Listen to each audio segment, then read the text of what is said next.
this permanently offended, snowflakey, cancel culture mob who descend like a pack of hornets on anything they can get themselves into, trying to suppress everyone's right. I just kind of cast it as, oh, he's losing his marbles.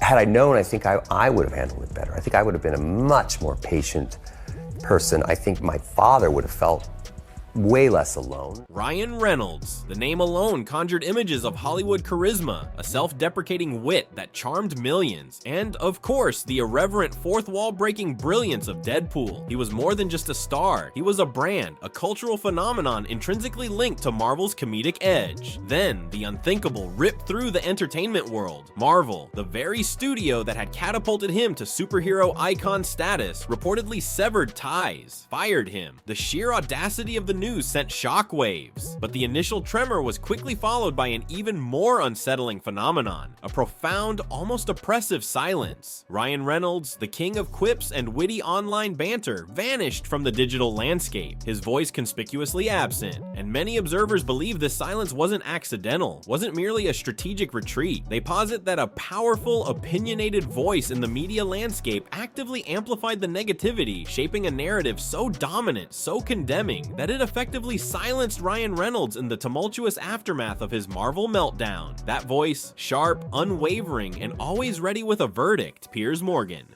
I mean, I internalized that as opportunity. Like, we had such a responsibility to this audience to deliver something and to have the opportunity to deliver something for a passionate group of people. Yes. As someone who is so deeply passionate myself, I was so excited about that. I would so much rather have that than people who are indifferent. Blase. The digital ink was barely dry on the explosive headlines. Marvel axes Ryan Reynolds, Deadpool dynasty crumbles. Before the speculation frenzy ignited, fans, initially paralyzed by disbelief, erupted in a chorus of outrage and confusion. How could a studio so reliant on Reynolds' star power simply discard him? The nascent whispers quickly coalesced into a dominant narrative, the behind-the-scenes turmoil. But this wasn't just vague corporate friction. It was a personal, deeply intertwined scandal, allegedly involving Ryan's wife, Blake Lively. Suddenly, Blake, once the epitome of Hollywood grace and charm, was cast into a far less flattering light. Rumors fueled by anonymous sources and carefully worded leaks painted a picture of on-set difficulties, accusations of misrepresentations that hinted at something more than just creative differences. The story rapidly morphed from a studio decision into a lurid Hollywood drama, a tale of a power couple caught in a web of controversy, with Ryan Reynolds, the once Teflon-coated star, now seemingly vulnerable, exposed, and facing the brunt of the fallout. And as the initial shock subsided, the stage was set for media personalities to weigh in, to dissect the drama, and to pronounce judgment. Enter Piers Morgan, ever ready to seize the narrative and deliver his unvarnished, often polarizing perspective. I'm honored, and I'm also more honored that because, you know, what we're talking about is so important and so meaningful, that we're able to have this much anticipation, and so many people want to go see it and are talking about it. Like, that's what I'm grateful for. And you had a key part in bringing it to the big screen. How did this all come to be? Well, in 2019, I read the book. I was sent the book by my book agent and friend at the time, and I was looking for films that could inspire, that were commercially viable, but also could really like reach in and touch somebody's heart. The epicenter of the burgeoning controversy was Blake Lively's independent film project, helmed by director Justin Baldoni, a venture entirely separate from the sprawling Marvel Cinematic Universe. Initially conceived as a standard Hollywood production, it quickly devolved into a breeding ground for tension and accusations. While outward appearances initially suggested a smooth, professional set, behind the scenes, friction was escalating. Whispers of on-set clashes, initially confined to industry insiders, began to seep into the public domain, gaining momentum and attracting media attention. The nature of the complaints was varied and unsettling. Allegations of last-minute script alterations causing chaos, concerns raised about on-set protocols, and a general sense of unease and dissatisfaction emanating from Lively's camp. As these whispers amplified into full-blown rumors, the narrative began to solidify. Blake Lively was portrayed as the central figure in a troubled production, production, and this portrayal, whether accurate or exaggerated, became the tinder that ignited a media firestorm. And for a commentator like Piers Morgan, always seeking a compelling narrative with elements of celebrity scandal and potential wrongdoing, this unfolding drama was irresistible. The scent of controversy drew him in, promising a platform to deliver his trademark brand of incisive, often critical analysis. She said, just read it, because I was looking for movies that could be commercial and speak to the human experience. And Were you reading romance novels? And I had never read a romance novel. Never? And she said, just trust me, read it. So I read it, and by the end of the book, I couldn't even read the text on the page because I was crying so much. My wife was in bed next to me, and she's, I got snot coming out of my nose. The trajectory of the scandal took a decisive and arguably damaging turn with the emergence of leaked text message exchanges. These weren't just fleeting snippets of hearsay, they were purported transcripts of private conversations, seemingly offering a glimpse into the inner workings of the controversy. These leaked messages, strategically disseminated and selectively interpreted, appeared to implicate Ryan Reynolds directly in the unfolding drama. They hinted at Blake Lively invoking his name in her disputes, even suggesting she might have been directing him to leverage his influence, to make calls, to issue veiled threats in relation to the production issues. The carefully curated image of Ryan Reynolds, the affable everyman comedic star, began to erode under the weight of these insinuations. The internet, once a platform for celebrating his wit, now became a battleground of speculation and conjecture. Was Ryan complicit in any alleged backstage maneuvering? Was he aware of the extent of Blake's reported tactics? The leaked texts, ambiguous and open to interpretation, served to cast a long, dark shadow of suspicion over Reynolds, transforming him in the public eye from a beloved entertainer into a figure potentially entangled in murky Hollywood power dynamics. And for Piers Morgan, these leaked texts were not just data points, they were ammunition, providing seemingly concrete evidence to fuel his narrative, to solidify his judgment, and to amplify the already mounting negativity surrounding Ryan Reynolds.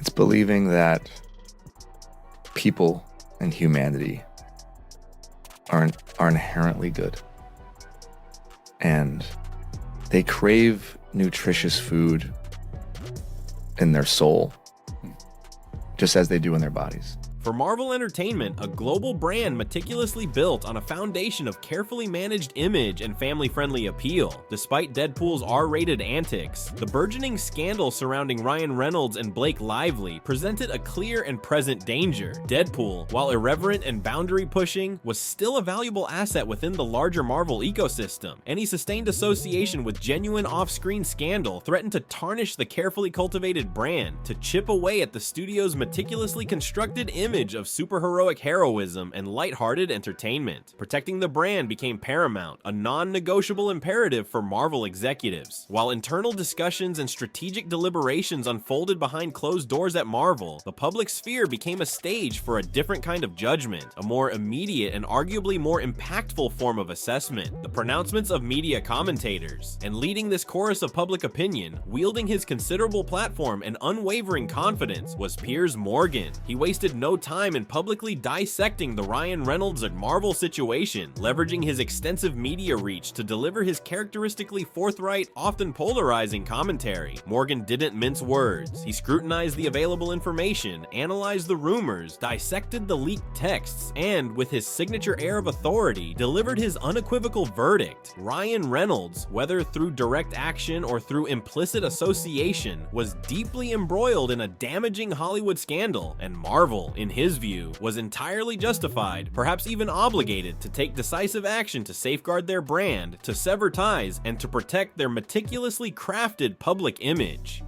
And being frank, if it were not for women giving me direct feedback in my own personal life, and being, being a man who was willing to at least listen to them, there's no chance that I would be having this conversation. So the message, to answer your question, the message is very simple. As men, we need to embrace all of the parts of us that make us human. That's it. It is. It's very simple. When the official announcement from Marvel confirmed Ryan Reynolds' firing, it reverberated through Hollywood with the force of an earthquake. For legions of devoted Deadpool fans, it was a devastating blow, a seemingly inexplicable betrayal. But for Piers Morgan, and for those who shared his critical perspective, Marvel's drastic action appeared to be a form of vindication, a public endorsement of their previously expressed concerns. Morgan, never one to shy away from self-promotion or to miss an opportunity to amplify his own pronouncements, arguably seized upon upon Marvel's decision as confirmation of his astute analysis. His voice, already prominent in the unfolding narrative, grew even louder, even more assertive. He doubled down on his commentary, perhaps subtly or not so subtly, suggesting that Marvel's decisive move served as irrefutable proof of his earlier assessment, validating his critique of Reynolds and reinforcing the negative narrative that had taken hold. The firing, initially perceived by many as a shocking overreaction, was now being reframed, at least within certain media circles and certainly within Piers Morgan's influential sphere, as a necessary and even commendable act of brand preservation, a demonstration of corporate responsibility in the face of celebrity scandal. And with each pronouncement, each amplified judgment, Piers Morgan's voice arguably contributed to a climate where any potential attempt by Ryan Reynolds to defend himself, to offer a counter-narrative, would face an increasingly uphill battle against a now firmly entrenched and seemingly validated negative perception.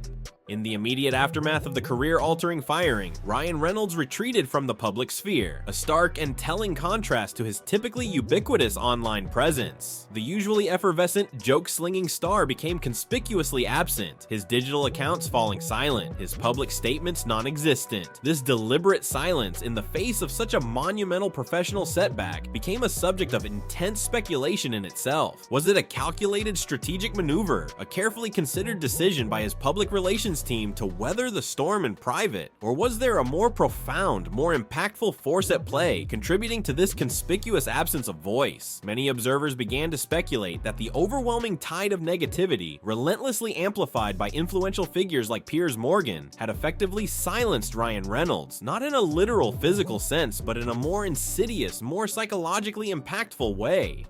Piers Morgan's commentary, with its unwavering certainty and its vast reach, had arguably created a climate of such intense scrutiny and preemptive judgment that any attempt by Ryan Reynolds to publicly defend himself, to offer his perspective, to challenge the dominant narrative, might have seemed futile, even self-defeating. The narrative, shaped in part by Morgan's pronouncements, had become so entrenched, so seemingly irrefutable, that silence, however damaging to his reputation, might have appeared to be the only viable, if agonizing, option. The weight of public opinion, amplified by voices like Piers Morgan, may have simply become too crushing to overcome, effectively muting the once vibrant voice of Ryan Reynolds in the crucial moments following his Marvel expulsion.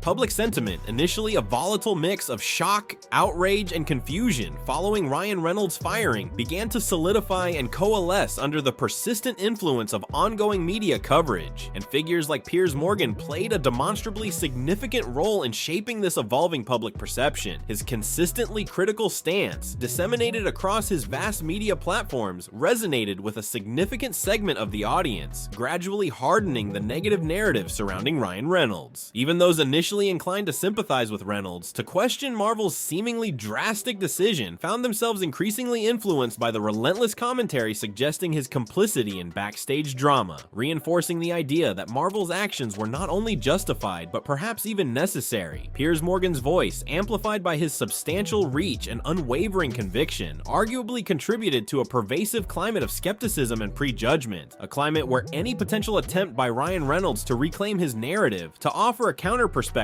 to publicly defend his actions, would be met with, at best, skepticism, and at worst, outright hostility and derision. He wasn't merely a commentator offering opinions from the sidelines. He became, in the eyes of many, a key architect of the prevailing public narrative surrounding Ryan Reynolds' downfall, a figure whose pronouncements had a tangible and lasting impact on shaping public opinion, and perhaps on enforcing Ryan Reynolds' continued and deeply resonant silence. So, was Ryan Reynolds truly silenced in the aftermath of his Marvel firing? Perhaps not in the literal physical sense of being gagged or censored, but in the far more insidious and impactful realm of public opinion, within the unforgiving ecosystem of Hollywood's media circus. The answer increasingly appears to be yes. The overwhelming deluge of negativity, undeniably fueled and amplified by influential voices like Piers Morgan, created a suffocating atmosphere where Ryan Reynolds' voice, his characteristic wit, his inherent charm were effectively muted, rendered inaudible amidst the storm of controversy. Did Piers Morgan consciously and deliberately set out to silence Ryan Reynolds? That remains a matter of speculation and interpretation, but his persistent, unwavering, and highly publicized commentary undeniably contributed to a narrative that made it extraordinarily difficult for Ryan Reynolds to speak, to defend himself, to even attempt to recalibrate the overwhelmingly negative perception that had taken hold. The lingering, unanswered questions continue to hang heavy. What is the complete, unvarnished truth behind the dramatic Marvel firing? And will Ryan Reynolds, once the undisputed king of comedic Hollywood, ever truly break free from this imposed silence? Or has the crushing weight of public opinion, significantly amplified and solidified by figures like Piers Morgan, effectively brought an end to his reign as Deadpool, and perhaps indelibly reshaped the trajectory of his entire Hollywood career? The silence persists, a deafening void in the heart of Hollywood's usually cacophonous landscape, and in this town of carefully crafted narratives and fiercely protected reputations, sometimes the silence itself speaks volumes, echoing louder than any explosive headline, louder even than the most strident voice of public judgment, perhaps even louder than Piers Morgan himself.